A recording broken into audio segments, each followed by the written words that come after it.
तो आज जो हमारा टॉपिक होगा वो ये है कि क्या ये धरती, ये आसमान, ये सब कुछ जो कुछ भी दिख रहा है आपको आंखों से, ये सब क्या परमात्मा ने बनाया है? क्योंकि ये बहुत ही ज्यादा गहरा विषय है और इस विषय पे बहुत ही लंबी लंबी चर्चाएं होती हैं। बहुत से मत, बहुत से पंथ, बहुत से धर्म इस बात की पुष्टि करने में लगे रहते हैं कि ये धर्म, ये परमात्मा ने संसार बनाया है। हमारे धर्मों की किताबों में लिखा है कि परमात्मा ने ही सारी सृष्टि बनाई है। सबके सब साबित करने में लगे रहते हैं। लेकिन हर धर्म में यह भी लिखा है कि ये संसार मायावी है, माया के द्वारा बनाया जाता है। इस संसार को त्यागो, इस संसार के चक्कर में ना पड़ो, ये संसार तुम्हें जन्म मरण में लेके आता है। इस संसार की इच्छाएं, इस संसार के सारे लोभ तुम्हारे पतन का कारण है। ऐसे भी बहुत सी चीजें बताई जाती हैं। तो समझ में ये नहीं आता है, कई बार बहुत से लोगों को सवाल होता है कि ये दुनिया बनाई क्यों है भाई? जब इस दुनिया को झूठ भी बताया गया है, इस दुनिया को माया भी बताया गया है और इस दुनिया को ही त्यागने की बातें भी की गई हैं कि तुम्हें मुक्ति चाहिए तो इस दुनिया के मोह को छोड़ दो। अरे भाई, हमारे पास दुनिया, हमारा कोई प्रलोभन नहीं है दुनिया में।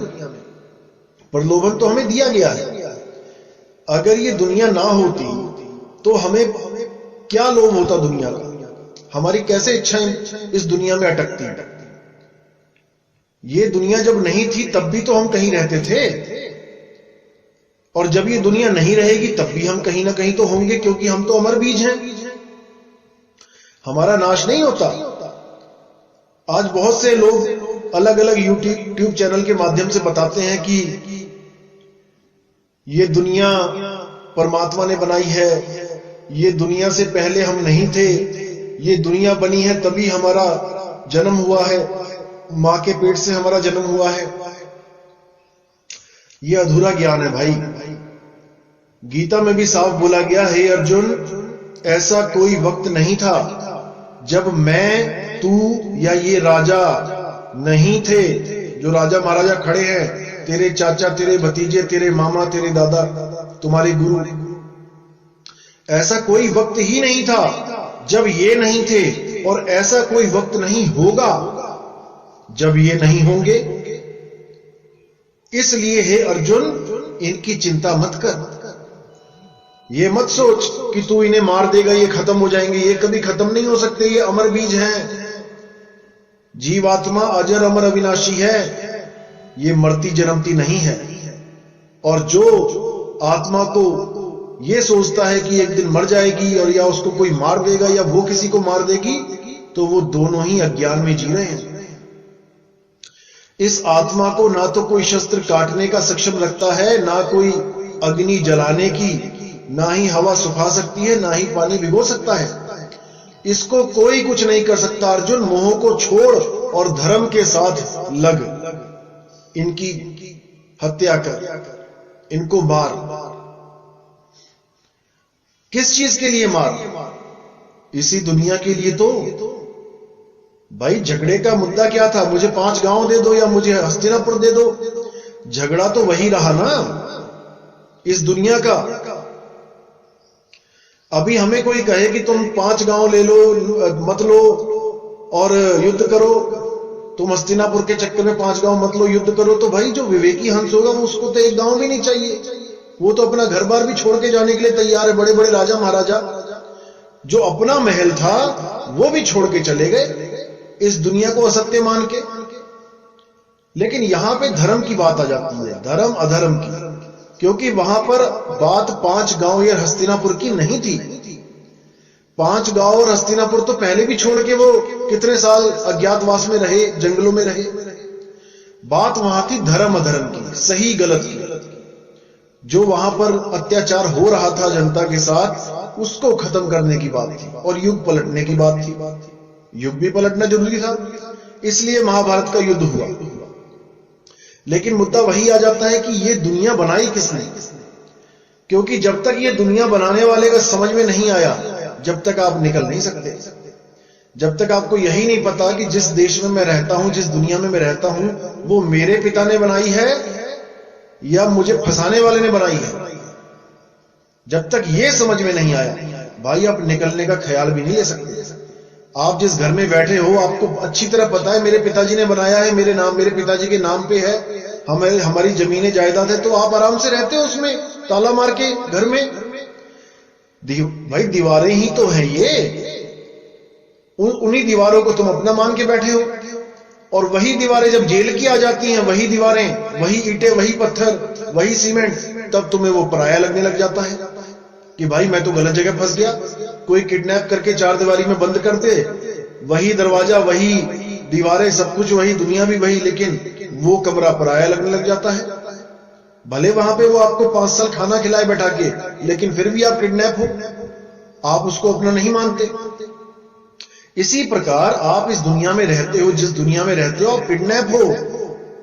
आप इस दुनिया में बैठे हुए, आपको खाना खिलाया जा रहा है, आपको पानी पिलाया जा रहा है, आपको हर सुविधाएं दी जा रही हैं, लेकिन फिर भी आप कैद में हैं।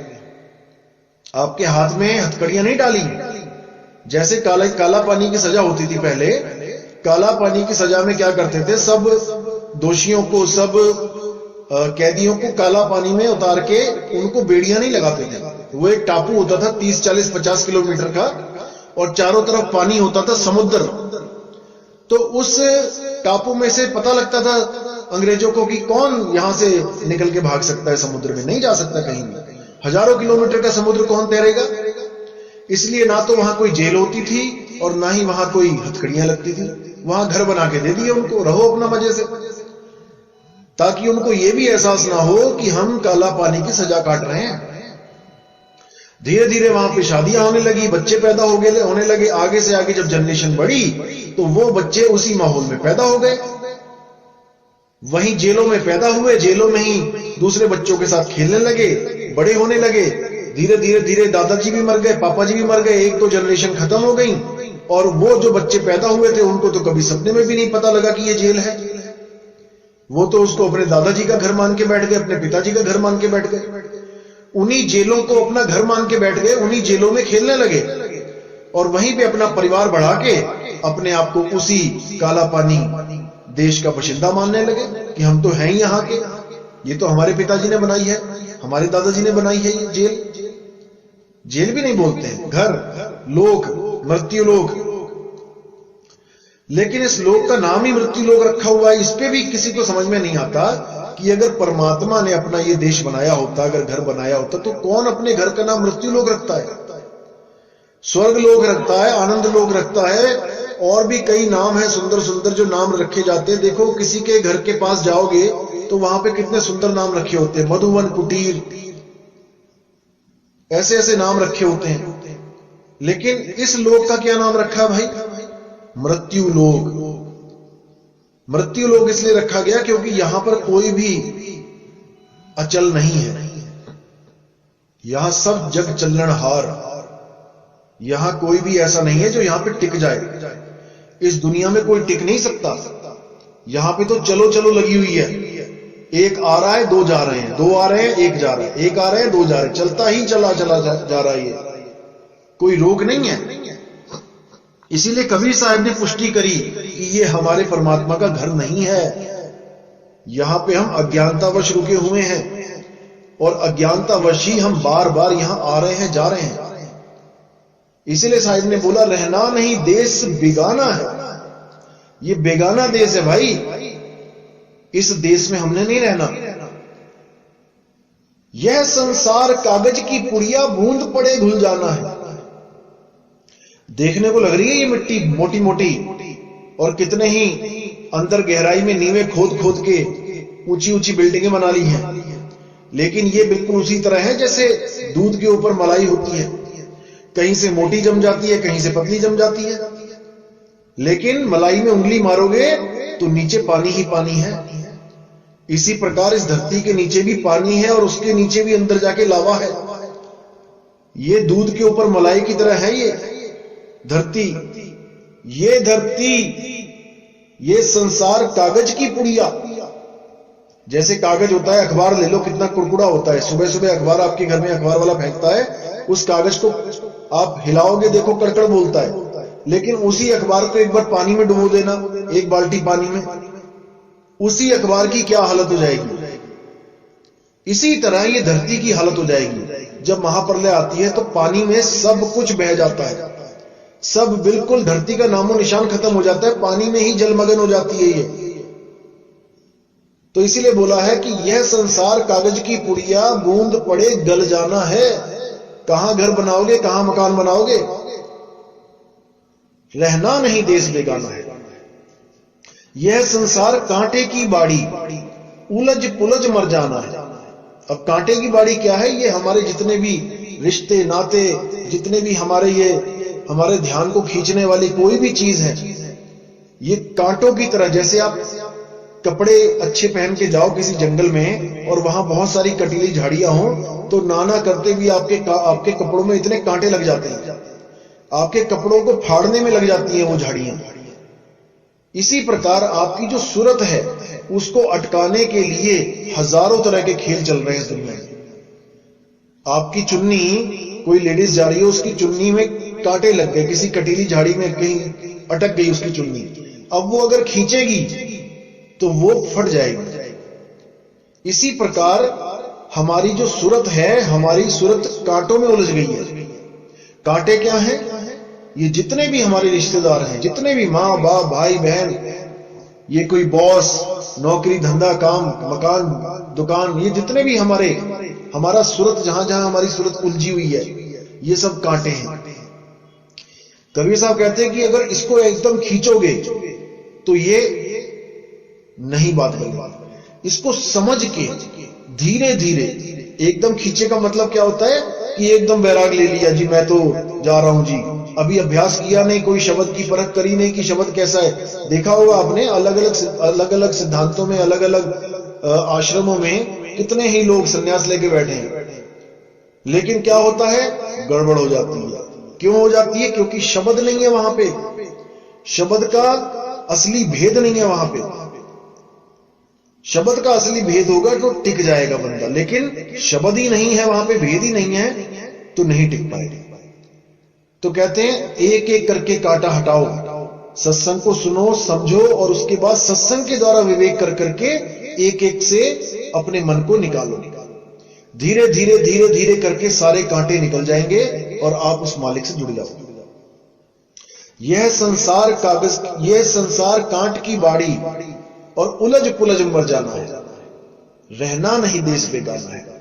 यह संसार झाड़ और झाखर, आग लगे बर जाना है। ये जितना भी संसार आपको दिख रहा है, ये केवल चलता हुआ दिखाई दे रहा है। असल में ये सब मृत हैं, ये सब मुर्दे हैं। हम एक दूसरे को जिंदा समझ रहे हैं कि ये भी जिंदा है, वो भी जिंदा है, जो चल रहा है वो जिंदा है, जो मर गया वो मृत है, लेकिन ऐसा नहीं है। जितनी भी चीजें हमें इन आंखों से दिख रही हैं वो सब मृत हैं, मरी हुई हैं। केवल धोखा लग रहा है हमें कि हम जिंदा हैं। यही चीज अर्जुन को भी समझाई गई कि हे अर्जुन, जो तुम्हें ये सब दिखाई दे रहे हैं ये पहले से ही मरे हुए हैं, क्योंकि जो चीज मृत है तुम उसी को देख सकते हो, जो चीज अमर है तुम्हारी दृष्टि उसको नहीं देख सकती। तुम्हें क्या दिखाई दे रहा है? ये 5 तत्वों का शरीर, उसमें खून निकलता दिखाई दे रहा है, हवा चलती, सांस चलती दिखाई दे रही है, गर्मी दिखाई दे रही है, थर्मामीटर से नाप रहे हो। ये सब जो भी चीजें दिख रही हैं भाई, ये तो मृत हैं। इनको जो चला रहा है उसको देखो, वो कौन है? वो है अमर जीव, वो अमर जीव है। जब तक अमर जीव को नहीं जान पाओगे कि जीव अमर है, कैसे इस शरीर में फंसा, कौन से द्वार में से इस शरीर में आया और कौन से द्वार से वापस जाएगा, जब तक इसका बोध नहीं होगा, जब तक बात नहीं बनेगी। अब कोई कहता है कि ये नाभि द्वार से आया, कोई कहता है ये हृदय से आया। कुछ लोग स्वास्तिक, आपने स्वास्तिक देखा होगा, स्वास्तिक में क्या होता है? स्वास्तिक एक ऐसी चीज है जो वेदों में पुराणों में भी आई है। अब कुछ लोग स्वास्तिक को लेके बैठ जाते हैं कि स्वास्तिक ही सार शब्द है, स्वास्तिक 52 अक्षरों से परे है, स्वास्तिक ही सब कुछ है। इस स्वास्तिक के ऊपर भी सत्संग करूंगा। तो कुछ लोग स्वास्तिक को मानने लग जाते हैं कि स्वास्तिक की वजह से ये जीवन चल रहा है, वही सार शब्द है। और स्वास्तिक में 4 हिस्से होते हैं, 4 चैम्बर, उसको हृदय बता दिया जाता है कि हृदय में जैसे 4 चैम्बर होते हैं, स्वास्तिक के 4 चैम्बर एक ही बात है, यानी हृदय में ही परमात्मा का वास है। क्योंकि गीता में भी बोला गया है कि मैं सब जीवों के हृदय में वास करता हूं, लेकिन जीवों के हृदय में बोला गया है, जीवों के शरीर के हृदय में नहीं बोला गया है। जीवों का हृदय अलग होता है और शरीर का हृदय अलग होता है। शरीर का हृदय होता है नाशवान और जीवों का हृदय होता है वो अविनाशी, वो आत्मा, शुद्ध चैतन्य स्वरूप आत्मा, जिसमें परमात्मा का वास बताया जाता है। तो इसलिए साहिब ने फिर बोला कि यह संसार झाड़ और झाकड़ आग लगे बर जाना है, कहे कबीर सुनो भाई साधु सतगुरु नाम ठिकाना है। कि अगर तुम्हारा कोई ठिकाना है इस दुनिया में तो भाई वो केवल नाम है। अगर वो नाम तुम्हें मिल जाए फिर तुम्हारी सूरत को एक ठिकाना मिल जाएगा। अभी सूरत कहां रहती है? अभी इस शरीर में रहती है, देह में रहती है, और हर अवस्था में अलग अलग स्थानों पे रहती है। जैसे जागृत में आंखों में रहती है, स्वप्न में कंठ में रहती है, सुषुप्ति में हृदय में रहती है, ऐसे ही अलग अलग अवस्थाओं में अलग अलग स्थानों पे रहती है। इसके बारे में भी मैं पूरा सत्संग करूंगा, हर चीज समझ में आएगी। लेकिन जब शरीर त्याग देती है तब कहां रहती है? मुद्दा यह है, शरीर त्यागेगी और ठिकाना नहीं मिलेगा तो वापस किसी ना किसी शरीर में प्रवेश करेगी। जैसे आपका 5 करोड़ का मकान है, 10 करोड़ का मकान है, 20 करोड़ का मकान है, एकदम ढह गया, भूकंप आया, ढह गया। अगर बैंक में पैसे हैं तो दोबारा बना लोगे, अगर पैसे नहीं है तो क्या करोगे? तो किसी ना किसी गुफा में, किसी ना किसी पेड़ के नीचे, कहीं ना कहीं पल्ली लगा के, कोई बरसात से बचने के लिए तरपाल लगा के, कोई ना कोई छोटा मोटा कमरा तो बना ही लोगे। क्योंकि हमें बिना शरीरों के रहना नहीं आ रहा है। हम कहीं ना कहीं शरीर ढूंढेंगे और शरीर ढूंढेंगे तो हम देह में आ जाएंगे। इसीलिए साहिब कह रहे हैं कि शरीर त्यागने से पहले अपने रहने का इंतजाम कर लो। कहां रहना है? कहे कबीर सुनो भाई साधो सतगुरु नाम ठिकाना है। जो नाम है वही तुम्हारा ठिकाना है, उसी नाम में जाके समाना है। और वो नाम कभी नाश नहीं होता, उस नाम का कभी नाश नहीं होगा, क्योंकि वो सत्य है, सत्य नाम है। उसी सत्य नाम में जब आपकी सूरत लग जाएगी, आप इस देही को ऐसे छोड़ दोगे जैसे किराए के कमरे को तब छोड़ दिया जाता है जब हम अपने घर को जाते हैं खुशी खुशी। कोई बंदा किसी दूसरे शहर में पूरा सारी उम्र काम किया उसने, अब जब वो रिटायर हो गया, सरकार ने पैसे दे दिए, तब वो क्या कर रहा है? उस शहर को, उस घर को, उस किराए के मकान को, सरकारी क्वार्टर को खुशी खुशी छोड़ रहा है और अपने घर को जा रहा है। इसीलिए बोला गया कि संत मुए क्या रोइए, जो अपने ग्रह को जाए रोवो साकट बापुरा, जो हाटो हाट बिकाए। संत किसको बोला गया है? जो अपने घर की जानकारी रखता है, जो खुद भी जानता है मैं कहां जाऊंगा, और अपने शिष्यों को भी वो भेद बता के जाता है कि बेटा अगर तुमने भी वापस आना हो घर को, तुम ये काम कर लेना, ये चीज अच्छी तरह समझ लो, अगर तुमने भी वापस जाना है तो कहते संत मुए क्या रोइए, जो अपने ग्रह को जाए, जो अपने मालिक के पास जा रहा है, जो अपने असली घर को जा रहा है, उसके मरने पे क्या रोते हो भाई? वो तो खुशी खुशी जा रहा है। रोवो साकट बापुरा, उस आदमी के रोने पे शोक मनाओ जिसने ना तो कभी परमात्मा की चर्चा करी, ना ही उसने कभी किसी गुरु से ज्ञान प्राप्त किया। जैसे तैराक बच्चे हैं, 100 तैराक बच्चे हैं, और एक बच्चा जिसने तैराकी नहीं सीखी, उन 101 बच्चों को जब पानी में फेंक दिया गया तो रोना किसके लिए है? उसके लिए है जो तैरना नहीं जानता। गिरे सभी पानी में हैं, लेकिन उन 100 बच्चों के लिए कोई नहीं रो रहा है, क्योंकि उनको तैरना आ गया। केवल वो एक बच्चा जो है उसके लिए सारी जनता रो रही है कि भाई इसको तैरना नहीं आता था, इसने कभी गुरु धारण नहीं किया, अब ये भवसागर में गोते खाए। तो इसीलिए साहिब ने बोला कि जिस मरने से जग डरे और मेरे मन आनंद, मरने पर ही पाइए पूर्ण परमानंद। आज जो लोग कहते हैं कि शरीर के अंदर ध्यान लगाओ, त्रिकुटी में ध्यान लगाओ, ये त्रिकुटी जो होती है ये योगियों का 10वां द्वार होता है। कुछ लोग गलत फहमी में डाल रहे लोगों की योगियों का 10वां द्वार वो है, कोई और है। नहीं, जितने भी योग पंथ चल रहे हैं A to Z सब इसी को 10वां द्वार बोलते हैं। किसी भी बड़े बड़े संत महात्मा की किताबें देख लेना, वो 10वां द्वार इसी को ही बोला गया।